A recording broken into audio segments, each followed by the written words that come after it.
in a funny way, this is that weird democratic thing where it gets back to you, right? It gets back to the citizen.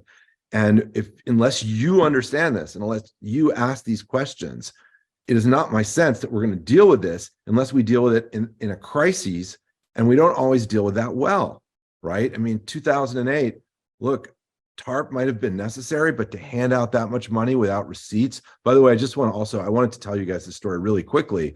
I know the accountant for the Iraq War. She was a USC grad in accounting.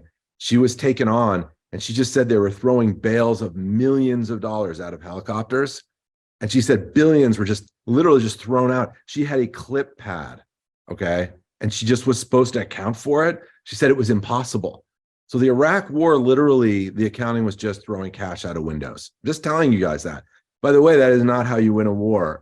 If you're going in to win a war, you want to go in with good accounts. That's another historical thing that I've found. Well accounted for militaries often do better, although you get a lot of dead in war.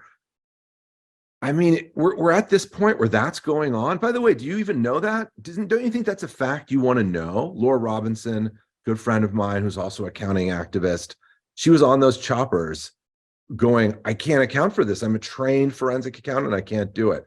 By the way, don't you think that would be like a great front page story? You're not going to hear it. I mean, it's just completely crazy to me.